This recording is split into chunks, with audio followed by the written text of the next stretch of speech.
నమస్తే, welcome to our channel. నేను సౌజన్య. వైద్య ఆరోగ్య శాఖ మంత్రి విడుదల రజని చంద్రబాబు గారు నాటిన మొక్క అని ఒకనొక టైంలో చెప్పిన ఆవిడ ఇప్పుడు మళ్ళీ అదే పంచికి అంటే అదే గూటికి వస్తుంది, దానికి సంబంధించి రాయబారం నడుపుతోంది అన్నట్టుగా మనకు వార్తలు వినిపిస్తున్నాయి. మరి అంశానికి సంబంధించి వారి అభిప్రాయాన్ని విశ్లేషణని మనతో పంచుకోవడానికి ఈరోజు మనతో పాటు ఉన్నారు సీనియర్ జర్నలిస్ట్ డివిఎస్ గారు ఉన్నారు. వారితో మాట్లాడదాం. నమస్తే అండి. నమస్తే. విడుదల రజని ఒకనొక టైంలో మహానాడులో ఆవిడ మీరు నాటిన మొక్క అని చంద్రబాబు గారితో మాట్లాడింది స్టేజ్ మీద ఉండే. సో మరి ఆ నాటిన మొక్క మళ్ళీ అదే గూటికి చేరబోతోంది, పసుపు కండువ కప్పుకోవడం కోసం రాయబారం పంపింది అని వార్తలు వినిపిస్తున్నాయి. ఇది ఎంతవరకు వాస్తవం అంటారు? మరి ఇదే బాటలో విడుదల రజని బాటలో ఇంకెంతమంది వైసీపీ నేతలు మరి సొంత గూటికి చేరేటువంటి అవకాశాలు ఉండొచ్చు? చిలకలూరిపేట మహానాడులో మహానటి ఆ రోజు అప్పటి ఆ ప్రసంగం ఏది చంద్రబాబును ఉద్దేశించి ఆమె ఆడియన్స్లో ఉన్నటువంటి మహిళగా వేదికపైకి వచ్చి మాట్లాడుతూ, సార్ ఐటీ రంగంలో మీరు ఎంతో గొప్ప కృషి చేశారు, మీరు ఎన్నో కాలేజీలు పెట్టారు, ఎన్నో కంపెనీలు తెప్పించారు, మీరు నాటిన మొక్కే సార్ నేనను అంటే ఇక అదే ఆ ఇంటి పేరుగా మారింది. ఏది మొక్క రజని. ఇప్పుడు అక్కడ పీకేశారా?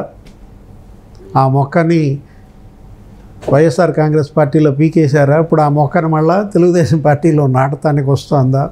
ఇప్పుడు ఏంటంటే విడుదల రజని ఒక గాలి బుడగ, పగిలిన గాలి బుడగ, ఆరిన కొవ్వొత్తి, అనేక రకాలుగా. ఇప్పుడు ఏంటి, ఆమె గుంటూరు వెస్ట్లో 50,000 ఓట్ల మెజార్టీతో ఓడిపోయింది. ఇలాంటి పరిస్థితుల్లో మరి ఆమె రాజకీయ జీవితమే ముగింప ఏంటి? ఇప్పుడు అందుకే మనం అంటుంది పగిలిన గాలి బుడగలా అని. ఒక్కసారిగా వీళ్ళు వచ్చారు పైకి. జగన్మోహన్ రెడ్డి తెచ్చిన తరం ఇది. ఏది జగన్మోహన్ రెడ్డి ద్వారా వీళ్ళు అసెంబ్లీలోకి అడుగుపెట్టిన దీంట్లో ఒక కొత్త తరం వచ్చింది. జగన్మోహన్ రెడ్డి చాలా ఏళ్ల తర్వాత ఆంధ్రప్రదేశ్లో మరో కొత్త తరం రాజకీయం ఇది చూడబోతున్నామని ఆశించిన ప్రజలకి ఇది కొత్త తరం కాదురా నాయన, చెత్త తరం అని. ఇక మళ్ళా వీళ్ళు పాలకులు కాకూడదన్నంత చెత్త తీర్పు ప్రజలు ఇచ్చారు. ఏంటి, 151 సీట్లు ఎక్కడ, 11 సీట్లు ఎక్కడ? అత్యున్నత స్థానంలో కూర్చోబెట్టిన వాళ్ళే అధోగతి పాలు చేశారనమాట. 151లో 5 తీశారు, అటొకటి ఆ చివరన్న ఒకటి ఈ చివరన్న ఒకటిని ఉంచారు. అలాగే అంటే జగన్మోహన్ రెడ్డితో పాటు వీళ్ళు కూడా ఇవాళ వీళ్ళ రాజకీయ జీవితాన్ని సాక్రిఫైస్ చేస్తారా? ఎందుకంటే 11 మంది ఎమ్మెల్యేలు నిలబడతారా? ఇంకా వాళ్ళు ప్రమాణ స్వీకారం చేయలేదు అసెంబ్లీలో. ప్రమాణ స్వీకారం అసెంబ్లీలో చేయకుండానే ఎవరికి వాళ్ళు ఎవరి దారులు వాళ్ళు వెతుక్కుంటున్నట్టుగా మనకు కనపడుతుంది. ఈ పార్టీలు మారడం చేరడం. ఎందుకంటే ప్రతిపక్షంలో కంటిన్యూ అవ్వడానికి ఏ ఎమ్మెల్యే ఎంపీ వాళ్ళు సిద్ధంగా లేరు. అధికార పార్టీలో చేరిపోదాం, అధికారంలో ద్వారా వచ్చే లబ్ధిని పొందుదామన్న తాపత్రయమే తప్ప గతంలో మనం చూసాం. చంద్రబాబు హయాంలో 23 మంది వైసీపీ ఎమ్మెల్యేలు చంద్రబాబు చేర్చుకున్నాడు అని ఎప్పుడు తిట్టేవాడు జగన్మోహన్ రెడ్డి.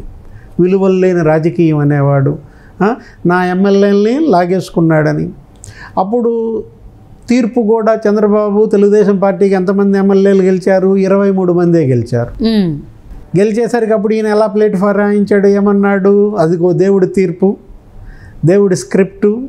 23 మందిని లాక్కున్నాడు కాబట్టి 23వ తారీఖు రిజల్ట్లో 23 మందే తెలుగుదేశం వాళ్ళు గెలిచారు అన్నాడు. జనం కూడా పాపం నమ్మారు. ఆయన ఏది చెబితే దానికి డూడు అన్నారు. చూశారు 5 ఏళ్ళు. ఏం జరిగింది?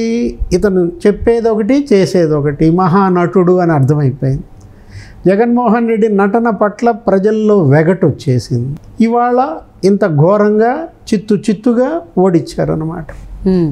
ఇప్పుడు మిమ్మల్ని ఇంత గొప్పగా ఉన్నత స్థానంలో కూర్చోబెట్టింది ఎందుకు?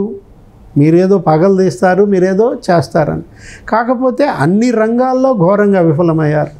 ఇప్పుడు రజని, ఈమె పోర్ట్ఫోలియో ఏంటి? వైద్య శాఖ. ఆ వైద్యులుగా పదోన్నతుల్లో భారీ ఎత్తున లంచాలు తీసుకుందని, నాడు నేడు కింద కట్టినటువంటి హాస్పిటల్ బిల్డింగ్స్లో పెద్ద స్కామ్ జరిగిందని, మందుల కొనుగోళ్లలో స్కాములని, మెడికల్ కళాశాలల్లో స్కామ్ అని, అనేక అవినీతి కుంభకోణాలు వైద్య ఆరోగ్య శాఖ పైన ఇవాళ మీడియా కథనాలు మనం చూసాం. ఆరోగ్యశ్రీని కూడా భ్రష్టు పట్టించారు. స్కీముల్లో స్కాములు అన్నమాట. 1500 కోట్ల రూపాయలు బకాయిలు పెట్టారు. ఎవరికి? ఆరోగ్యశ్రీ ట్రస్ట్, ఆ అసోసియేషన్కి. ఆరోగ్యశ్రీ సేవలు నిలిపేశారు. అవును. ఇవాళ అసలు ఏజెన్సీ ప్రాంతంలో అంబులెన్సులు లేని పరిస్థితి. ఘోరంగా అంబులెన్సులకి డబ్బులు ఇవ్వకపోగా అంబులెన్సుల్లో స్కామ్ చేశారు. తెలుగుదేశం పార్టీ, పట్టాభి వీళ్ళందరూ బయట పెట్టారు ఆ స్కామ్ ఏంటి. అంబులెన్స్ కొనుగోళ్లలో అరవిందో సంస్థకి ఏదో 300 కోట్ల రూపాయలు దోచిపెట్టారు, విజయసాయిరెడ్డి కంపెనీ అని. ఇన్ని అవినీతి కుంభకోణాలు తన పోర్ట్ఫోలియోలో విడుదల రజనీ చేసినప్పుడు రజనీని చేర్చుకోవడానికి తెలుగుదేశం సిద్ధంగా ఉంటుందా? ఇప్పుడు మీరు చేరటం సరే, కానీ చేర్చుకోవడానికి వాళ్ళు సిద్ధంగా ఉండాలి కదా. విడుదల రజనీ రాజకీయ భవిష్యత్ ఏంటి? ఇక ఇంతేనా? ఖేల్ ఖతం, దుకాన్ బంద్. ఇలాంటి పరిస్థితుల్లో ఒక రజనీయే కాదు, 11 మంది ఎమ్మెల్యేల్లో ఎంతమంది జగన్మోహన్ రెడ్డి వెంట ఉంటారు? అవును. తెలంగాణలో మనం చూసాం. ఏది అసలు కొత్త సభ ఏర్పడక ముందే టీఆర్ఎస్ నుంచి, బీఆర్ఎస్ నుంచి గెలిచిన 4 ఎమ్మెల్యేలు సీఎం రేవంత్ రెడ్డిని కలిశారు. అదేమంటే మేము ఏదో సీఎం గారితో పర్సనల్ మా నియోజకవర్గ అభివృద్ధి కోసం కలిసామంటారు. అవును అవును. ఎంపీలు సగం మంది వైసీపీలో చేరారు, వైసీపీలో కాదు కాంగ్రెస్ పార్టీలో చేరారు, సగం మంది బీజేపీలో చేరారు తెలంగాణలో. మరి ఇప్పుడు గెలిచిన 4 ఎంపీలు జగన్ వైపు ఉంటారా? ఆల్రెడీ 2-3 ఎంపీలు బీజేపీలోకి వెళ్ళిపోతున్నారని ప్రచారం ఉంది. అవినాష్ రెడ్డి ఇప్పటికే అసలు బీజేపీలోకి వెళ్ళిపోతున్నాడు అంటున్నారు, మిథున్ రెడ్డి వెళ్ళిపోతున్నాడు అంటున్నారు.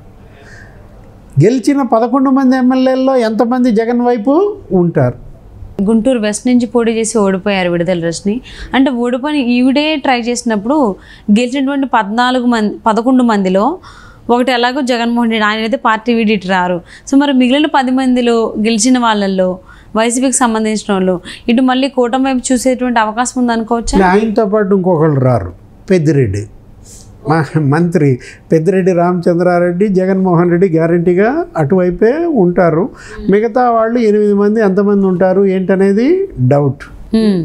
ఈ 4 ఎంపీలు 4 ఒకేసారి మారిపోతారా, లేదు సగం మంది మారుతారా? అవినాష్ రెడ్డి కేసులు ఉన్నాయి, ఇవాళ రేపు ఆయన్ని అరెస్ట్ చేస్తారు అనే ప్రచారం జరుగుతున్న దీంట్లో సిబిఐ ఆయన మీద కంటు కట్టింది. సిబిఐ ఎస్పీ మీదే వీళ్ళు కేసులు పెట్టారు. ఇప్పుడు సిబిఐ రిటర్న్ గిఫ్ట్ ఇస్తుందా? కాబట్టి ముందే అవినాష్ రెడ్డి బీజేపీలో చేరిపోతున్నాడా? ఈ విడుదల రజనీ ఇంకా ఎంతమంది ఓడిపోయిన అభ్యర్థులు లేకపోతే గెలిచిన ఎమ్మెల్యేలు జగన్మోహన్ రెడ్డి వదిలేసి తెలుగుదేశంలో చేరతారో, జనసేనలో చేరతారా, బీజేపీలో చేరతారా? ఇప్పుడు గోదావరి జిల్లాల్లో ఖాళీ అయిపోయింది.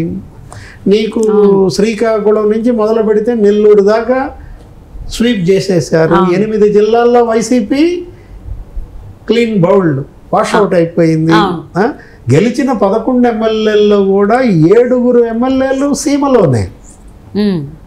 కోస్తాంధ్ర మొత్తం చూసిన 4 ఎమ్మెల్యేలే ఉన్నారు.